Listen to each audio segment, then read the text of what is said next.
Hello everyone gas ਮਿੰਟੋ ਦੇ official YouTube channel ਤੇ ਤੁਹਾਡਾ ਸਵਾਗਤ ਹੈ। ਪੰਜਾਬ ਪਟਵਾਰੀ ਐਗਜ਼ਾਮੀਨੇਸ਼ਨ ਲਈ ਅਕਾਊਂਟਸ ਦਾ ਲੈਕਚਰ ਅੱਜ ਅਸੀਂ 53 ਦੇਖਣ ਲੱਗੇ ਹਾਂ। ਅੱਜ ਅਸੀਂ ਫਿਰ MCQs ਹੀ ਪ੍ਰੈਕਟਿਸ ਕਰਾਂਗੇ। ਠੀਕ ਹੈ, ਅੱਜ ਹੀ ਮੈਂ 15 ਕੁਐਸਚਨਸ ਲੈ ਕੇ ਆਇਆ। ਠੀਕ ਹੈ, ਮੈਨੂੰ ਉਮੀਦ ਹੈ ਕਿ ਤੁਸੀਂ ਇਸ 15 ਕੁਐਸਚਨ ਵਿੱਚੋਂ 11 ਜਾਂ 12 ਕੁਐਸਚਨ ਜ਼ਰੂਰ ਠੀਕ ਕਰੋਗੇ। ਠੀਕ ਹੈ ਫਰੈਂਡਸ, ਮੈਂ ਚਾਹੁੰਦਾ ਤੁਹਾਡੇ ਘੱਟੋ ਘੱਟ 12 ਕੁਐਸਚਨ ਠੀਕ ਹੋਣੇ ਚਾਹੀਦੇ ਨੇ। ਜੇ 12 ਤੋਂ ਘੱਟ ਵੀ ਨੇ ਤਾਂ ਵੀ ਕੋਈ ਗੱਲ ਨਹੀਂ, ਮੈਂ ਤੁਸੀਂ ਕਮੈਂਟ ਜ਼ਰੂਰ ਕਰਨਾ ਕਿ ਤੁਹਾਡੇ ਕਿੰਨੇ ਕੁ ਕੁਐਸਚਨ ਠੀਕ ਨੇ। ਠੀਕ ਹੈ ਫਰੈਂਡਸ, ਲੈਕਚਰ ਸਟਾਰਟ ਕਰਨ ਤੋਂ ਪਹਿਲਾਂ ਪੰਜਾਬ ਪਟਵਾਰੀ ਐਗਜ਼ਾਮੀਨੇਸ਼ਨ ਲਈ ਤੁਹਾਨੂੰ ਮੌਕ ਟੈਸਟ ਪ੍ਰੋਵਾਈਡ ਕੀਤੇ ਜਾ ਰਹੇ ਨੇ, ਸੈਕਸ਼ਨ ਟੈਸਟ ਪ੍ਰੋਵਾਈਡ ਕੀਤੇ ਜਾ ਰਹੇ ਨੇ, ਈ ਬੁੱਕਸ ਪ੍ਰੋਵਾਈਡ ਕੀਤੀਆਂ ਜਾ ਰਹੀਆਂ ਨੇ। ਜਿਹੜੇ ਬੱਚੇ ਖਰੀਦਣਾ ਚਾਹੁੰਦੇ ਹਨ ਉਹ www.gilsmentor.test.com ਤੋਂ ਜਾ ਕੇ ਖਰੀਦ ਸਕਦੇ ਹਨ ਅਤੇ ਆਪਣੀ ਤਿਆਰੀ ਨੂੰ ਹੋਰ ਪੱਕਾ ਕਰ ਸਕਦੇ ਹਨ। ਠੀਕ ਹੈ ਫਰੈਂਡਸ, पहला क्वेश्चन है, recent developments have made much of the companies inventory absolute, this absolute inventory should be. कुछ डेवलपमेंट्स हुई होनी पिछले कंपनीज में, तो उस इन्वेंट्री एब्सोल्यूट बारे गल की हुई है। ठीक है, जो पुरानी होगी इन्वेंट्री उसदे बारे उसका की होएगा, जी इन्वेंट्री एब्सोल्यूट हो चुकी उसका की होएगा। जब तक पहला ऑप्शन है रिटन डाउन टू जीरो और its scrap value shown in the balance sheet at its replacement cost, shown in the balance sheet at cost but classified as a non-current asset, carried in the accounting records at cost until it is sold। ਦੱਸੋ absolute inventory ਤੋਂ ਕੀ ਕਰਨਗੇ?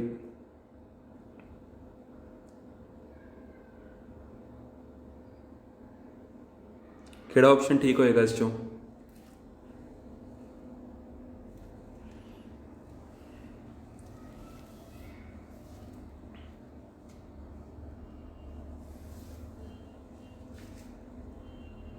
ਇਹਦਾ answer आ जाएगा ए option. ठीक है friends, return down to zero, ਜਾਂ ਤਾਂ ਉਹਦੀ ਸਕ੍ਰੈਪ ਵੈਲਿਊ ਹੋ ਜਾਏਗੀ ਜਾਂ ਉੱਤੇ ਰਿਟਰਨ ਡਾਊਨ ਉਹਦੀ ਵੈਲਿਊ ਜ਼ੀਰੋ ਹੋ ਜਾਏਗੀ। ਕਿਉਂ ਹੋ ਜਾਏਗੀ? ਕਈ ਵਾਰੀ ਹੁਣ ਆਪਣੀ ਜਿਹੜੀ ਪੁਰਾਣੀ ਇਨਵੈਂਟਰੀ ਹੁੰਦੀ ਹੈ ਉਸ 'ਚ ਜੇ ਬਾਈ ਚਾਂਸ ਕੋਈ ਕੁਛ ਡੈਮੇਜਡ ਹੋ ਜਾਵੇ ਨਾ, ਉਹਦੀ ਵੈਲਿਊ ਕੁਛ ਨਹੀਂ ਬਣਨੀ ਸਾਡੀ। ਠੀਕ ਹੈ, ਉਹ ਰਿਕਵਰੇਬਲ ਨਹੀਂ ਹੋਣੀ। ਜੇ ਕੋਈ ਪੁਰਾਣੀ ਵੀ ਹੋ ਜਾਏ ਇਨਵੈਂਟਰੀ, ਠੀਕ ਹੈ, ਜਿਹਦੀ ਮਾਰਕੀਟਿੰਗ ਸੇਲ ਵੈਲਿਊ ਘੱਟ ਜੇ, ਮਾਰਕੀਟਿੰਗ ਦੀ ਸੇਲ ਵੈਲਿਊ ਜਾਂ ਨੋਰਮਲ ਸੇਲ ਵੈਲਿਊ ਉਹਦੀ ਘੱਟ ਜੇ, ਉਸ ਨੂੰ ਉਸਦੀ ਕੋਸਟ ਵੈਲਿਊ ਨਹੀਂ ਬਣ ਸਕਦੀ। ਠੀਕ ਹੈ, ਉਹ ਉਰੇ ਹੀ ਕਹਿਣਾ ਚਾਹ ਰਿਹਾ, ਜਦ ਤਾਂ ਉਹਦੀ ਰਿਟਰਨ ਡਾਊਨ ਜ਼ੀਰੋ ਹੋ ਜਾਏਗੀ ਜਾਂ ਉਹਦੀ ਸਕ੍ਰੈਪ ਵੈਲਿਊ ਹੋ ਜਾਏਗੀ। ਠੀਕ ਹੈ, ਜ਼ੀਰੋ ਹੋ ਜਾਏਗੀ। ਠੀਕ ਹੈ ਫਰੈਂਡਸ, ਪਹਿਲਾ ਦੂਜਾ ਕੁਐਸਚਨ ਹੈ, the creation of provision for doubtful debts given has a adjustment requires. ਜਿਹੜੀ ਆਪਾਂ ਕ੍ਰੀਏਸ਼ਨ ਕਰਦੇ ਹਾਂ ਡਾਊਟਫੁਲ ਡੈਟਸ ਦੀ, ਤਾਂ ਉਹਦੀ ਐਡਜਸਟਮੈਂਟ ਕਿਵੇਂ ਹੋਏਗੀ? ਦੱਸੋ ਕੀ ਕਰਾਂਗੇ ਆਪਾਂ?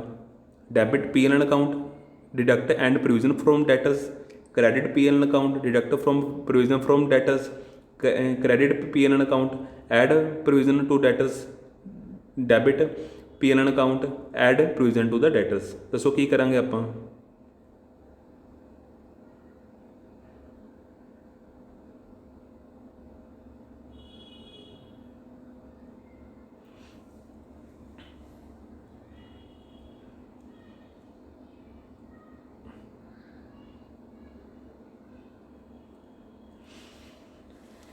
ਫਿਰ ਪ੍ਰੋਵੀਜ਼ਨ ਫॉर ਡਾਊਟਫੁਲ ਡੈਟਸ ਦੀ ਗੱਲ ਕਰ ਰਹੇ ਆ। ਡੈਟਰਸ ਕੌਣ ਹੁੰਦੇ ਨੇ? ਜਿਨ੍ਹਾਂ ਤੋਂ ਅਸੀਂ ਪੈਸੇ ਲੈਣੇ ਨੇ। ਠੀਕ ਹੈ, ਕਈ ਵਾਰੀ ਕੁਛ ਐਸੇ ਡੈਟਰਸ ਹੁੰਦੇ ਨੇ ਜੋ ਸ਼ਾਇਦ ਸਾਨੂੰ ਪੈਸੇ ਨਾ ਦੇਣ, ਉਸ ਬਾਰੇ ਅਸੀਂ ਪਹਿਲੇ ਅੰਦਾਜ਼ਾ ਲਗਾ ਲੈਂਦੇ ਹਾਂ ਅਤੇ ਉਸਦੀ ਇੱਕ ਪ੍ਰੋਵੀਜ਼ਨ ਸ਼ੁਰੂਆਤ ਵਿੱਚ ਹੀ ਜਾਂ 3-4 ਮਹੀਨਿਆਂ ਬਾਅਦ ਹੀ ਕ੍ਰੀਏਟ ਕਰ ਲੈਂਦੇ ਹਾਂ, ਤਾਂ ਕਿ ਸਾਨੂੰ ਸਾਡੇ ਨੈੱਟ ਪ੍ਰੋਫਿਟ ਵਿੱਚ ਫਰਕ ਨਾ ਪਵੇ, ਨੁਕਸਾਨ ਨਾ ਹੋਵੇ, ਸਾਨੂੰ ਸਾਡੇ ਜਿਹੜੇ ਅਕਾਊਂਟਸ ਆ ਠੀਕ ਚੱਲਣ। ਉਸ ਬਿਹਾਵ 'ਤੇ ਉਰੇ ਦੱਸਣਾ ਹੈ ਕਿ ਜਿਹੜਾ ਆਪਾਂ ਪ੍ਰੋਵੀਜ਼ਨ ਕ੍ਰੀਏਟ ਕਰਾਂਗੇ ਉਸਦੀ ਐਡਜਸਟਮੈਂਟ ਆਪਾਂ ਕਿਸ ਤਰ੍ਹਾਂ ਕਰਾਂਗੇ, ਕੀ ਕਰਨਾ ਪਏਗਾ ਸਾਨੂੰ।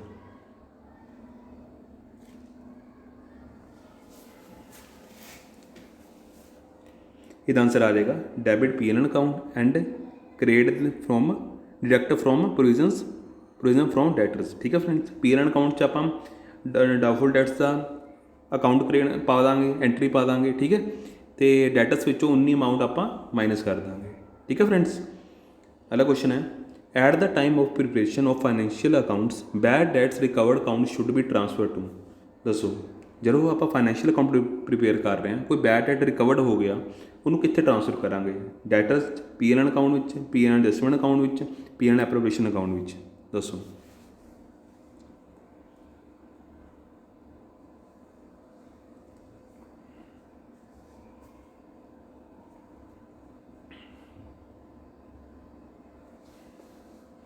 ਇਹਦਾ ਆंसर ਆ ਜਾਏਗਾ PL ਅਕਾਊਂਟ ਵਿੱਚ। ਠੀਕ ਹੈ, ਜਿਹੜਾ bad debt recovered account, bad debt ਜਿਹੜੇ ਰਿਕਵਰਡ ਹੋ ਗਏ ਉਹ ਮੇਰੇ ਕ੍ਰੈਡਿਟ ਸਾਈਡ 'ਤੇ ਆ ਜਾਣਗੇ। ਠੀਕ ਹੈ, ਅਮਾਊਂਟ ਮੇਰੀ ਕ੍ਰੈਡਿਟ ਸਾਈਡ 'ਤੇ ਆ ਜਾਏਗੀ, ਡੈਬਿਟ ਸਾਈਡ 'ਤੇ ਸਾਰੇ ਮੇਰੇ ऑल इनडायरैक्ट एक्सपेंसिस आउंदे ने, ठीक है, तो क्रेडिट साइड तो मेरी ऑल इनडायरैक्ट इनकम्स आउंदियां ने, ठीक है फ्रेंड्स। सो बी ऑप्शन लग जाएगा। फोर्थ क्वेश्चन है outstanding salary is shown as, outstanding salary आप कितने शो करते हैं दसो, asset in the balance sheet, आ liability side, by adjusting in P N account, both B and C.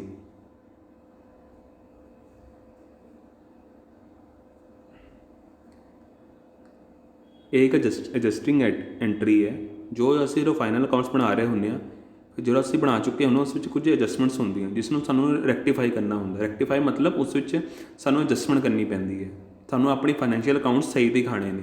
Outstanding salary ਮਤਲਬ ਕੁਝ ਸੈਲਰੀ ਆਪਾਂ ਨੇ ਪੇ ਨਹੀਂ ਕੀਤੀ ਹੈ, ਜੇ ਆਪਾਂ ਉਸ ਨੂੰ ਵੀ ਪੀ ਐਲ ਅਕਾਊਂਟ 'ਚ ਐਡ ਕਰ ਲਾਂਗੇ ਤਾਂ ਇਹ ਸਹੀ ਆਪਣੀ ਓਨੈਸਟੀ ਦੀ ਗੱਲ ਨਹੀਂ ਹੋਏਗੀ ਅਤੇ ਅਕਾਊਂਟਸ ਅੱਛੇ ਨਹੀਂ ਹੋਣਗੇ, ਠੀਕ ਹੈ। ਆਡਿਟ ਵਕਤ ਪੰਗਾ ਪੈ ਜਾਂਦਾ। ਉਸ ਬਿਹਾਫ 'ਤੇ ਜੇ ਕੋਈ ਆਊਟਸਟੈਂਡਿੰਗ ਸੈਲਰੀਜ਼ ਹੈ ਉਸ ਦੀ ਐਡਜਸਟਮੈਂਟ ਆਪਾਂ ਕਿਸ ਤਰ੍ਹਾਂ ਕਰਾਂਗੇ।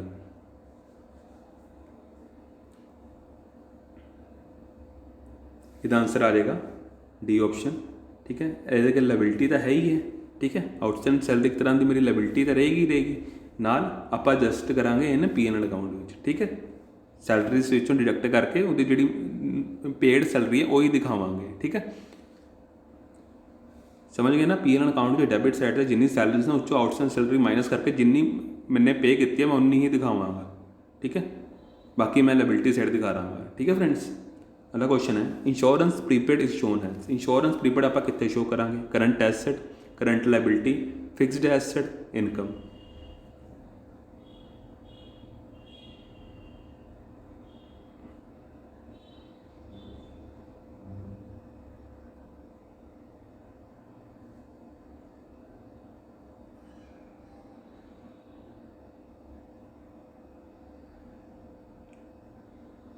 इसका आंसर आ जाएगा ए ऑप्शन, ठीक है। Insurance prepaid is shown has current asset, ठीक है फ्रेंड्स। अगला क्वेश्चन है which of the following entries is correct in respect of reserve for discount on account payable. मैं कोई रिजर्व है डिस्काउंट मिलने दे किस दे उपर अकाउंट पेबल, मैं कुछ अकाउंट्स पेबल करने ने यानी कि मेरे क्रेडिटर उत्ते उपर डिस्काउंट है, ठीक है।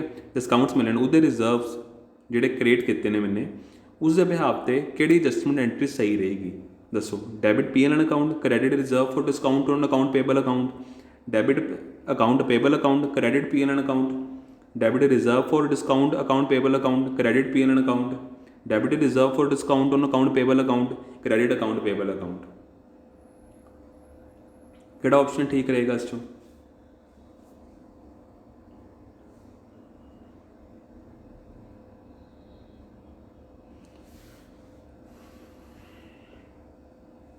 इसका आंसर आ जाएगा सी ऑप्शन, ठीक है। जो आपने कोई रिजर्व क्रिएट करने ने डिस्काउंट ऑन अकाउंट पेबल उपर उसकी जी एंट्री होएगी वो आप डेबिट करांगे रिजर्व डिस्काउंट पेबल अकाउंट, ठीक है, to P N N account, ठीक है। पी एन एन अकाउंट जो आप क्रिएट करते हैं उस क्रेडिट साइड पर ये चीज़ आप उरे अमाउंट दिखा देंगे, ठीक है। अगला क्वेश्चन है prepaid expenses are valued on the balance sheet at. ਜਿਹੜੇ प्रीपेड एक्सपेंसिस हैं ਆਪਾਂ ਉਹ वैल्यूड करते हैं कि बैलेंस शीट ਵਿੱਚ किस वैल्यू पर किस कोस्ट उपर करते हैं दसो। Replacement cost, current cost, cost to acquire less accumulated amortisation, cost less expired option.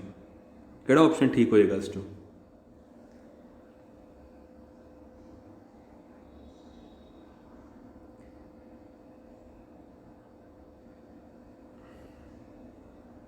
इसका आंसर आ जाएगा डी ऑप्शन। जी एक्सपायर्ड पोर्शन है, ठीक है, एक्सपेंसिस है जो एक्सपायर्ड पोर्शन है उन्होंने मैं लैस करके, ठीक है, उस वैल्यू नाल मैं प्रीपेड एक्सपेंसिस शो करांगा बैलेंस शीट में, ठीक है। अगला क्वेश्चन है कैश प्रॉफिट की हो सकता है दसो।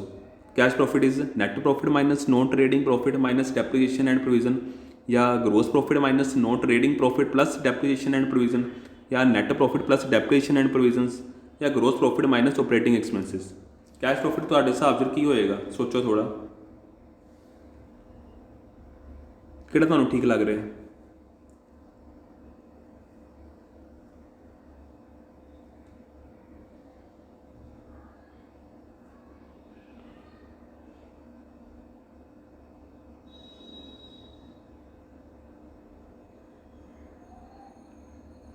ਇਹਦਾ ਆंसर आ जाएगा net profit plus depreciation and provision. ਠੀਕ ਹੈ फ्रेंड्स, कैश प्रॉफिट की होएगा net profit plus depreciation and provision. अगला क्वेश्चन है from the following details what will be the partners commission. हाले अपने पार्टनर्स वाला चैप्टर किया नहीं, मैं नॉर्मल क्वेश्चन है, इस तुम आराम नाल दस भी सकते हो। Net profit before charging partners commission 65,000 रुपये। ठीक है, तो पार्टनर्स कमीशन हैगी 11%। आफ्टर चार्जिंग सच कमीशन, जे मैं चार्ज कर लवां सच कमीशन तो कितनी कमीशन बैठेगी दसो मैनू। पहला ऑप्शन है 6441, B option 5431, C option 7654, D option 9876। दसो जे 11% चार्ज करांगा तो कितनी अमाउंट बैठेगी।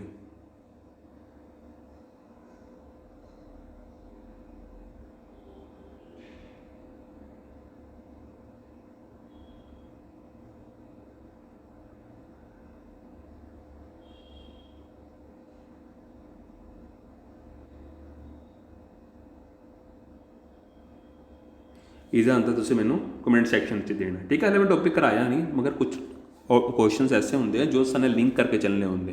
ठीक है, कुछ नवे क्वेश्चन भी आपां नूं अपलाई करने पैने हैं। ये सिलेबस मैं तुहानूं हौली हौली नाल करावांगा, जिवें मेरा टॉपिक चलता जाएगा मैं उसी तरह तुहानूं प्रैक्टिस कराउंदा जावांगा। ठीक है, मगर ये नॉर्मल क्वेश्चन है, इसका तुसीं आंसर दे सकते हो तो उन्होंने तुसीं कमेंट सैक्शन में जरूर देना। ठीक है, अगे हैगा improper valuation of inventory effect. जे कोई इंप्रॉपर मैं वैल्यूएशन कर रहा इन्वेंटरी की तो कित्थे कित्थे इफैक्ट पैंदा दसो। प्रॉफिटेबिलिटी प्रॉफिटेबिलिटी विच, फाइनैंशियल पोजीशन विच, सी बोथ विच, या ऊपर ए बी दोनों कह रहे हो, या डी कैश इनफ्लोस विच।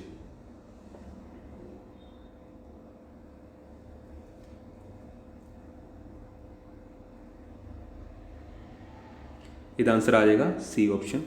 प्रॉफिटेबिलिटी भी फर्क पाएगा तो फाइनैंशियल पोजीशन भी फर्क पाएगा।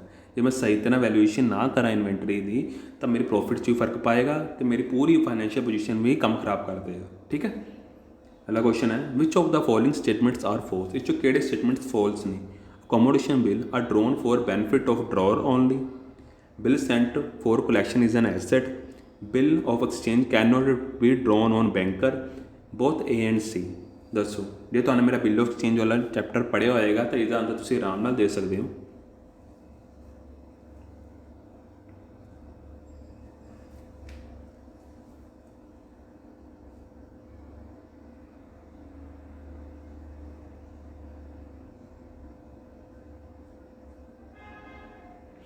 इसका आंसर आएगा डी बोथ एंड सी। ਜਿਹੜੇ ਅਕੋਮੋਡੇਸ਼ਨ ਬਿੱਲ ਹੁੰਦੇ ਆ ਨਾ ਉਹ ਡਰੋਰ ਤੇ ਡਰੋਈ ਨੂੰ ਦੋਨਾਂ ਨੂੰ ਹੈਲਪਫੁਲ ਹੁੰਦੇ ਨੇ।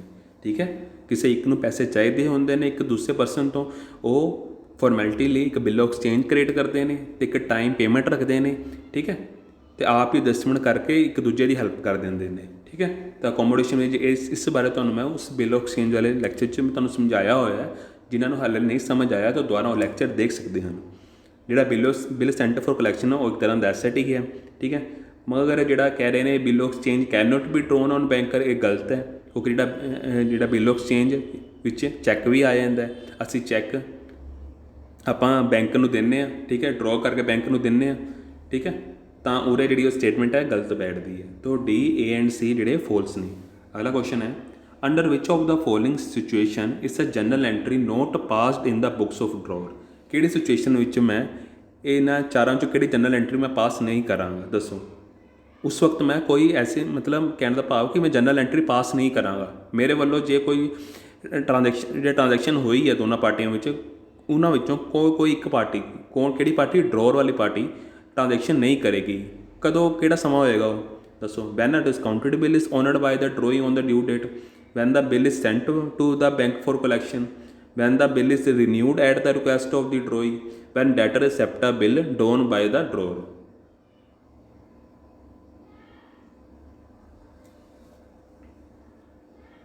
इसका आंसर भी बहुत आसान है।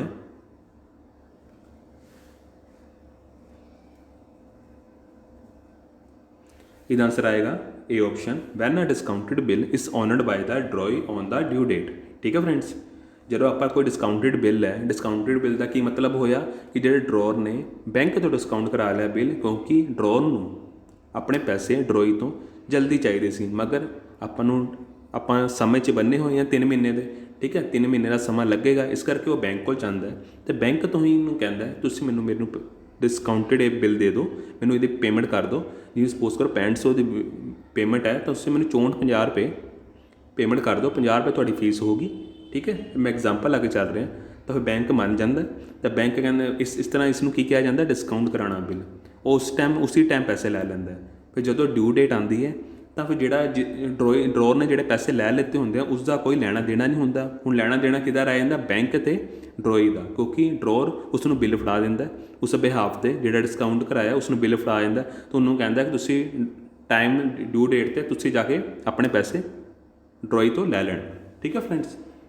सो उस टाइम पर जो ड्यू का टाइम आएगा, जो बैंक जाएगा ड्रोई को, उस वक्त ड्रोर का कोई लेना देना नहीं होएगा, तो उस वक्त वो कोई जनरल एंट्री पास नहीं करेगा अपने बुक्स ऑफ अकाउंट्स विच। अगला क्वेश्चन है, which of this is not a part of the double entry system. विचों केड़ा मेरा डबल एंट्री सिस्टम का पार्ट नहीं होएगा? Joint bank account, memorandum account, joint venture account, joint venture and को venture account.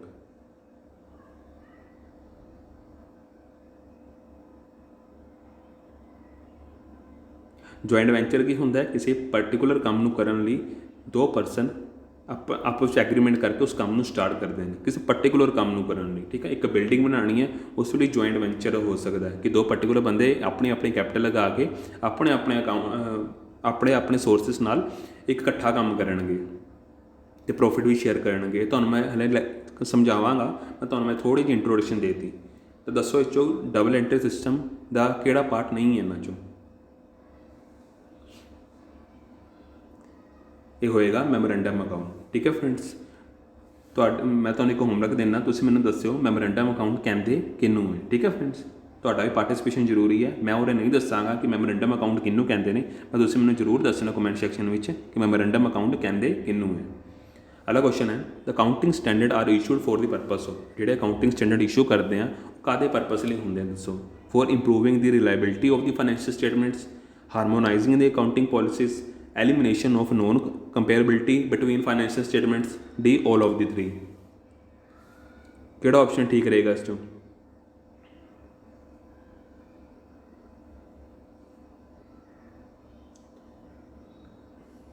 इसका आंसर आ जाएगा D, all of the three, ठीक है फ्रेंड्स। अगला क्वेश्चन है, आज का लास्ट क्वेश्चन 15 क्वेश्चन है, ठीक है। 5500 रुपये इनकर्ड हुए on sundry expenses inadvertently record in the books of 550। मैंने 5500 इनकर्ड होए सी सन्ड्री एक्सपेंसिस, मगर मैंने किन्ने रिकॉर्ड किए? 550 रुपये। 5500 रुपये रिकॉर्ड करना सी, मगर मैंने 550 रुपये रिकॉर्ड किया।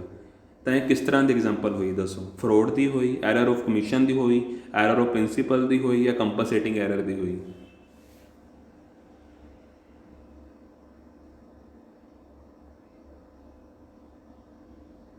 ये होएगी एरर ऑफ कमीशन, ठीक है फ्रेंड्स। तो उरे तुसीं मैनूं एरर ऑफ कमीशन भी दसना है कि एरर ऑफ कमीशन दी किवें हुई, एरर ऑफ कमीशन कहंदे किहनूं? मैं तुहानूं समझाया लैक्चर विच, तो तुहाडा भी उरे होमवर्क है, तुसीं मैनूं दसना है कि एरर ऑफ कमीशन किहनूं कहंदे ने, ठीक है फ्रेंड्स। एक ये चीज़ दसनी है तुहानूं मैनूं, ठीक है। एक तुहानूं मैमोरेंडम अकाउंट दसना है, ठीक है। तो एक क्वेश्चन तुहानूं मैं होर पुछया सी, एक क्वेश्चन तुहानूं मैं होर पुछया सी,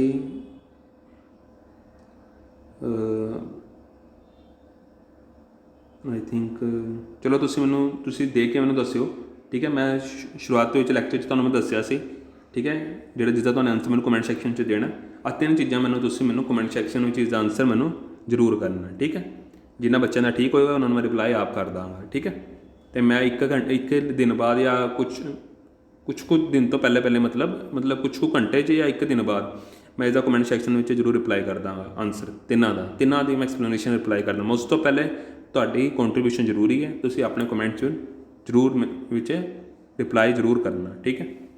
सो जो तुहानूं लैक्चर अच्छा लग्या होवे कृपा करके लाइक करियो, ठीक है, शेयर करियो, ठीक है, शेयर जरूर करियो, ठीक है फ्रेंड्स। ओके, हुण आपां कल मिलांगे। Thank you.